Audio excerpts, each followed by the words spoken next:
Hello everyone, this side Anjali Arya.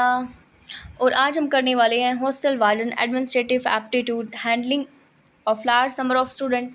इसके हम MCQ करने वाले हैं। पहली क्लास हमारी हो चुकी है इसी टॉपिक से रिलेटेड, जिसमें हमने 30 क्वेश्चंस को डिस्कस किया था और आगे इस सीरीज़ को हम स्टार्ट करने वाले हैं। तो ऐसे टॉपिक वाइज हम यहाँ पे एमसीक्यू करने वाले हैं, साथ में एक्ट की भी हम जो आपने टॉपिक वाइज है उनको करेंगे। थोड़ा सा टॉपिक पढ़ेंगे, उसको रिवाइज़ कर लेंगे जो भी है थोड़ा बहुत छोटे छोटे नोट्स में। उसके बाद फिर हम उसके एमसीक्यू लगाएंगे। 2 क्लासेस में हमारे ख़त्म हो जाएंगे। उसके बाद हम फिर मिक्स करने वाले हैं। मिक्स आपके हॉस्टल वार्डन एडमिनिस्ट्रेटिव एप्टीट्यूड और आपके एक्ट दोनों फिर मिक्स करने वाले हैं। तो चलिए बता दीजिए, पहला क्वेश्चन यहाँ पे है कि छात्रावास के मैनेजमेंट या आपका जो मैनेजमेंट, एक मिनट रुको, छात्रावास के प्रबंधन या शासी निकाय के साथ सकारात्मक संबंध बनाए रखने में वार्डन की क्या भूमिका होती है। तो बताएं, कहते हैं कि स्वतंत्रता बनाए रखने के लिए प्रबंधन के साथ किसी भी तरह की बातचीत से बचें। भाई क्या गलत बात कह रहे हैं ना, ऐसे थोड़ी होता, अवॉइड एनी इंट्रैक्शन है। दूसरा कहते हैं कि हर मुद्दे के लिए सार्वजनिक रूप से प्रबंधन की शिकायत और आलोचना करें। देखो यहाँ पे ना, जो भी आपको पहले तो यही चीज़ आप अपने माइंड में बिठा लो, जहाँ पर भी नेगेटिव चीज़ें लिखी हुई हैं वो तो होंगी ही होंगी नहीं। 101% क्वेश्चन पढ़ने की भी ज़रूरत नहीं है। यहाँ पे कहते हैं कि अवॉइड एनी इंट्रैक्शन, ऐसे थोड़ी होता है, पहले ही काट दो। उसके बाद कहते हैं कि complain and criticise the management है पब्लिकली फॉर एवरी इशू। हर इशू के लिए उसको पब्लिकली हम क्या करें, क्रिटिसाइज करें, उसकी आलोचना कर रहे हैं, गलत हो जाएगा जी। अब बात करते हैं कि to promote open communication and cooperation with the management. ये बात इन्होंने बिल्कुल पॉजिटिव कही है कि प्रबंधन के साथ जो खुले संचार और सहयोग को बढ़ावा दें हैं। अब कहते हैं कि encourage student to protest against decision for management. अब ये तो कह रहे हैं कि मतलब कि जो बच्चों के कंधे पे भाला लेके चला रहे हैं, बच्चों को बलि का बकरा यहाँ पे बनाया जा रहा है। तो यहाँ पे जो आपका करेक्ट रहने वाला है जी, to promote open communication and cooperation with the management, यहाँ पे सी जो है वो करेक्ट रहने वाला है। तो चलिए अगला क्वेश्चन देख ले फटाफट से। अगला क्वेश्चन क्या कहता है, which of the flowing schools open for the tribal children. कौन से जो स्कूल है वो आदिवासी बच्चों के लिए खोले जाएंगे। KVS, NVS, EMRS, all of the above. मुझे नहीं लगता इस क्वेश्चन का आंसर किसी भी स्टूडेंट को नहीं पता होगा, तो सबको पता होगा। तो आपको क्या करना है, इसका जो आंसर है वो कमेंट बॉक्स में देना है, साथ में इसके बारे में जितने भी डिटेल नॉलेज आपके पास हैं, कब इस्टेब्लिश हुए, कौन से एजुकेशन की बात करते हैं, टोटल कितने स्टूडेंट्स हैं, मतलब जो भी आपके पास इन्फॉर्मेशन है वो सब आपको लिखना है जी कमेंट बॉक्स में इस क्वेश्चन का आंसर के साथ, ठीक है। ताकि आपकी नॉलेज बहुत ज़्यादा इम्प्रूव हो, है ना। तो क्या होता है, जब हम अपना जो हमें याद होता है उसको एक बार लिख देते हैं ना, तो फिर भूलने का तो कोई चांस ही नहीं रहता, है ना। तो चलिए इसका आंसर तो आपको ही बताना है।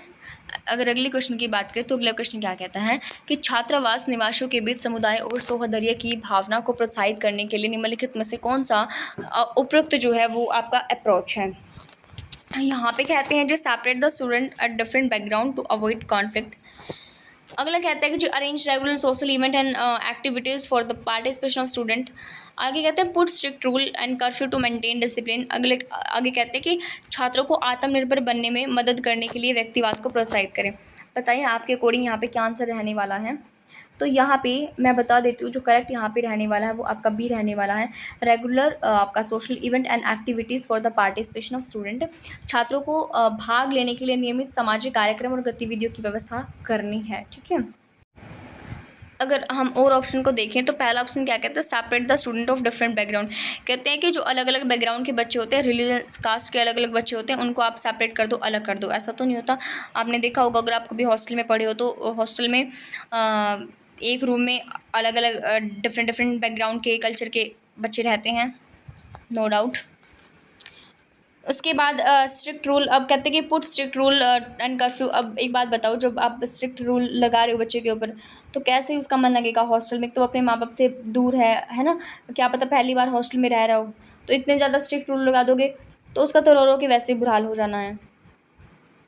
तो यहाँ पे जो आपका करेक्ट रहने वाला है वो बी ऑप्शन यहाँ पे करेक्ट रहने वाला है। अगर अगले क्वेश्चन की बात करें तो अगला क्वेश्चन क्या कहता है, who is the incharge of hostel. Hostel का जो इंचार्ज है वो कौन होता है जी। हॉस्टल का सुप्रीडेंट, वार्डन, सिक्योरिटी गार्ड और काउंसलर। तो यहाँ पे जो आपका करेक्ट रहने वाला है वो ऑप्शन नंबर ए रहने वाला है। क्यों रहने वाला है इसको भी जरा देख ली, एक्सप्लेनेशन दे रखी है यहाँ पे कि छात्रावास में नियमितता और समयबंद बनाए रखता है, ठीक है। पंक्चुएशन की यहाँ पे बात की गई है ना, पंक्चुअल होता है बिल्कुल टाइम का। कौन से टाइम पे क्या चीज़ होनी चाहिए। जैसे कि खाने का टाइम निश्चित होता है, भाई हाँ इसी टाइम 1 घंटे का टाइम है, इसी टाइम खाना मिलेगा, उसके बाद ना उससे पहले। अब छात्रों को सुरक्षा व मानसिक स्वास्थ्य की देखभाल करना, उनकी सेफ्टी करना, उनका जो मेंटल हेल्थ है उसको भी उसकी भी देख रेख करना। अगर बात करें what are the responsibility of a hostel caretaker, जो छात्रावास जो केयर टेकर होता है उसकी जिम्मेदारी में क्या क्या शामिल होता है। Preparation of list of the hostel room, बिल्कुल छात्रावास के कमरों की सूची तैयार करता है केयर टेकर, पता होगा आपको। अगर बात करें preparation of the list of student, छात्रों की सूची, कितने बच्चे हैं, ठीक है, कितने बच्चे हैं यहाँ पे जिन्होंने अपना फॉर्म फिल किया है हॉस्टल के अंदर, और कितने हमारे पास रूम है, इन सब की सूची तैयार करना। उसके बाद कहते हैं कि keeping record of permanent and temporary address of the student, छात्रों का जो परमानेंट एड्रेस होता है और जो टेम्प्रेरी एड्रेस होता है उनका भी उसको रिकॉर्ड रखना होता है सारा का सारा। यहाँ पे ऑल ऑफ द अबव यहाँ पे करेक्ट रहने वाला है।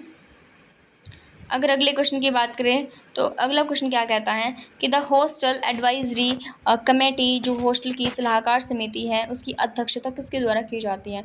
हॉस्टल के सुप्रीडेंट के द्वारा, सीनियर वार्डन के द्वारा, वार्डन के द्वारा, या ऑफिस का केयर टेकर, बताओ किसके द्वारा यहाँ पे की जाती है। तो यहाँ पे जो आपका करेक्ट रहने वाला है जी वो आपका ए रहने वाला, हॉस्टल का सुप्रीडेंट, ठीक है। छात्रावास की जो सलाहकार समिति है उसका अध्यक्ष जो है हॉस्टल का सुप्रीडेंट होता है। अगर अगले क्वेश्चन की बात करें तो अगला क्वेश्चन आपका क्या कहता है, how a hostel warden can contribute in well being of student, एक छात्रावास जो है वार्डन छात्रों की भलाई को कैसे योगदान दे सकती है। कठोर नियम और कानून लगाकर, बिल्कुल भी नहीं भाई।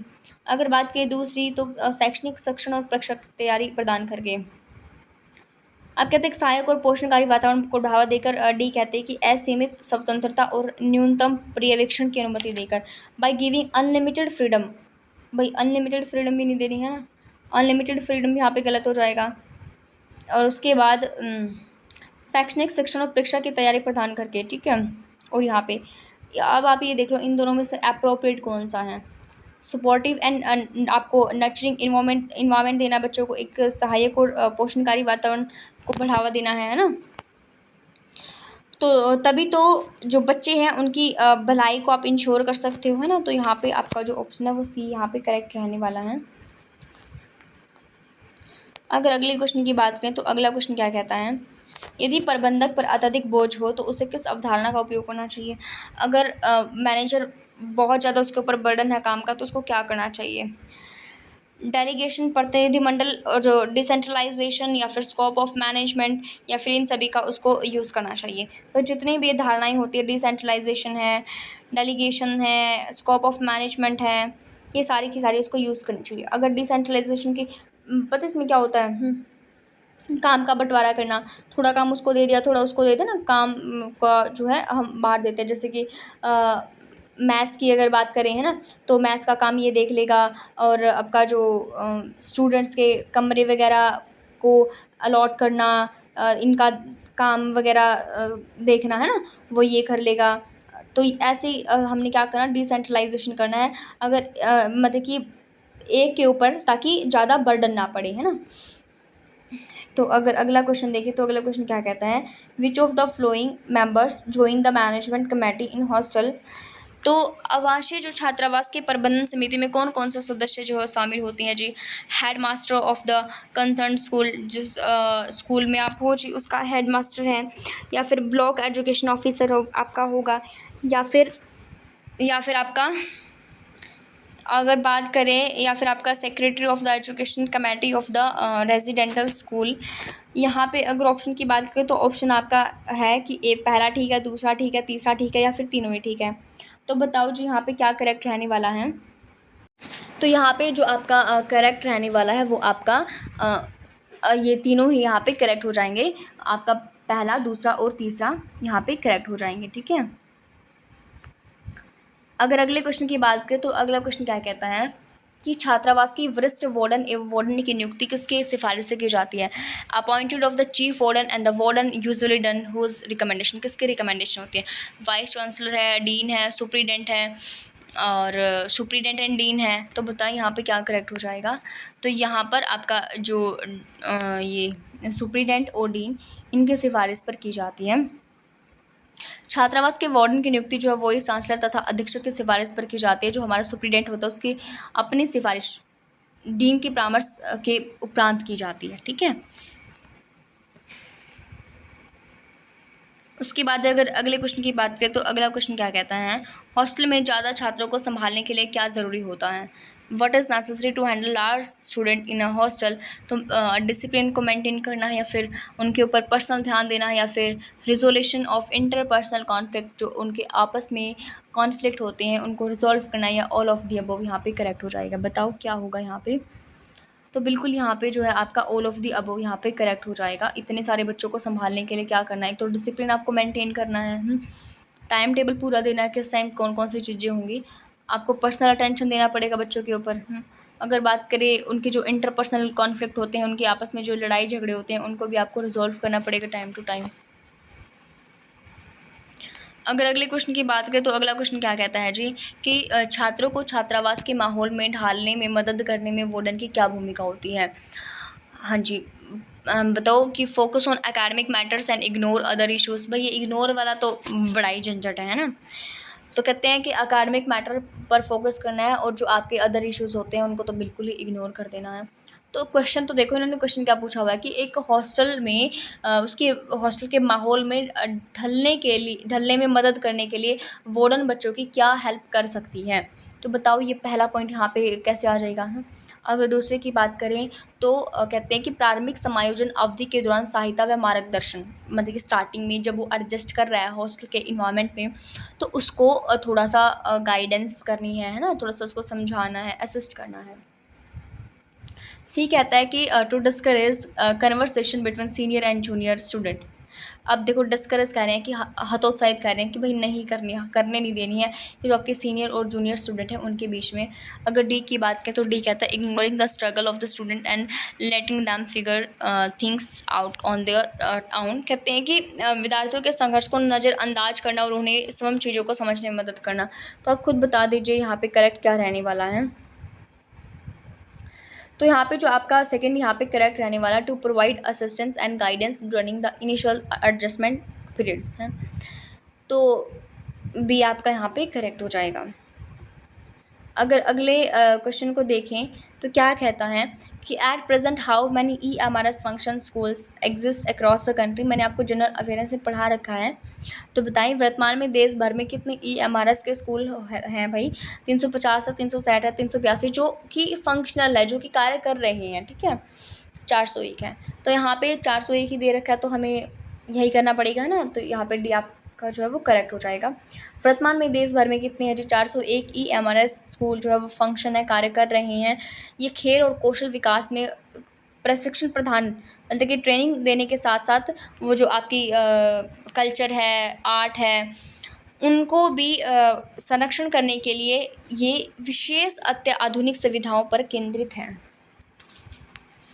अगर अगले क्वेश्चन की बात करी जाए तो अगले क्वेश्चन क्या कहता है कि what should the warden be accessible to the student. Warden को छात्रों के लिए कब सुलभ होना चाहिए, कि भाई specific hours of the day, दिन के एक विशिष्ट घंटे में, है ना, कि आप प्रॉपर टाइम मेंशन कर दो कि 4 से 6 बजे तक मैं यहाँ पे अवेलेबल हूँ शाम के, तो आपको कोई प्रॉब्लम हो तो आप मिल सकते हो। अगला कहता है कि ओनली द वर्किंग डेज, केवल वर्किंग डे, भाई संडे को मेरी छुट्टी है तो मैं अपने घर पे छुट्टियां मनाने के लिए जा रही हूँ, तो संडे को मैं अवेलेबल नहीं हूँ, है केवल वर्किंग डे पर है। आगे सी वाला ऑप्शन कहता है कि only at lunch time, lunch time बच्चे जब लंच कर रहे होते हैं तब मैं एक बार हाजिरी लगा जाऊँगी, बता दो किसी को कोई प्रॉब्लम है तो मैं सॉल्व कर दूँगी। आगे कहते हैं as needed whenever student need help. कहते हैं कि जब भी छात्रों को सहायता हो तब भी, है। तो बताओ यहाँ पे करेक्ट क्या रहने वाला आपके अकॉर्डिंग। आप हॉस्टल वार्डन हो तो बताओ यहाँ पे आपका जो है डी यहाँ पे करेक्ट रहने वाला। आवश्यकता के अनुसार जब भी छात्रों को ज़रूरत हो सहायता की तब भी आपको वहाँ पे प्रेजेंट रहना होगा। अगले क्वेश्चन की बात करी जाए तो अगला क्वेश्चन क्या कहता है कि वार्डन को छात्रों के साथ छात्रावास में बैठक कितनी बार आयोजित की जाती है। How often should the warden hold जो है हॉस्टल मीटिंग विद स्टूडेंट्स। बता दीजिए यहाँ पे, बहुत बार हम पढ़ भी चुके हैं इसको। तो यहाँ पर वंस ए मंथ यहाँ पे इसका करेक्ट रहने वाला है। अगले क्वेश्चन की बात करें तो अगला क्वेश्चन कहता है कि why do we write an application to the hostel warden. हम हॉस्टल वार्डन को आवेदन एप्लीकेशन क्यों लिखते हैं। छुट्टियों के टाइम पर जब हॉलीडे होती है, टू गो होम, घर जाने के लिए, हेल्थ कोई प्रॉब्लम है, ऑल ऑफ द अबव। तो यहाँ पे जो आपका करेक्ट रहने वाला है वो all of the above correct रहने वाला है। जब आप घर पे छुट्टियाँ मनाने के लिए जा रहे हो तो तब आपको एप्लीकेशन लिखनी पड़ती है। अगर आपकी हेल्थ प्रॉब्लम है, आप स्कूल में नहीं, जैसे कि स्कूल में नहीं जाना चाहते, हॉस्टल में रहना चाहते हो, तभी आपको एप्लीकेशन लिखनी पड़ती है कि ऐसे करके मेरी तबीयत ख़राब है। अगले क्वेश्चन को अगर हम देखें तो अगला क्वेश्चन कहता है कि how many warden appointed in the hostel generally. छात्रावास में आमतौर पर कितने वार्डन जो है वो नियुक्त किए जाते हैं। तो यहाँ पर जो आपका राइट आंसर रहने वाला है वो 4 रहने वाला है कि छात्रावास में जनरली 4 वार्डन जो है वो अपॉइंट किए जाते हैं। कौन कौन से होते हैं जी? ये 4 होते हैं जी। आपका एक तो एडमिनिस्ट्रेशन वार्डन होता है जो कि सिर्फ एडमिनिस्ट्रेशन का काम संभालेगा, इन्वेंट्री वगैरह वो मैनेज करेगा, है ना, जो जो सामान आया है, कितना आना है, कितना जाना है, वो सारे के सारे ये एडमिनिस्ट्रेशन वार्डन मैनेज करेगा। स्वास्थ्य व मनोरंजन है, वार्डन एक होगा आपका जो एक आपका वो जो एक तो एडमिनिस्ट्रेशन से रिलेटेड होगा, एक आपका स्वास्थ्य हेल्थ और जो मनोरंजन वाले जो काम कराएगा वो, एक आपका सफाई और मेंटेनेंस से रिलेटेड वार्डन होगा, दूसरा आपका मैस, ठीक है, वार्डन होगा। मैस की नियुक्ति यहाँ पर करी जाती है। ये थे जी आज के कुछ आपके बढ़िया वाले क्वेश्चन। अगर आपको अच्छे लगे या पसंद आए हैं तो अपने फीडबैक भी ज़रूर दें, बताएं कि कैसे लगे हैं और आगे क्या कराना है। तो आप मुझे साथ के साथ सजेस्ट भी करते रहें। वैसे हम कल जो है अपना अगले वाला टॉपिक पढ़ने वाले हैं, उसके थ्योरी भी पढ़ेंगे साथ में थोड़ी बहुत, उसके साथ हम फिर MCQ भी करने वाले हैं। तो अगर क्लास पसंद आई है तो लाइक शेयर सब्सक्राइब ज़रूर करें। Thanks for watching.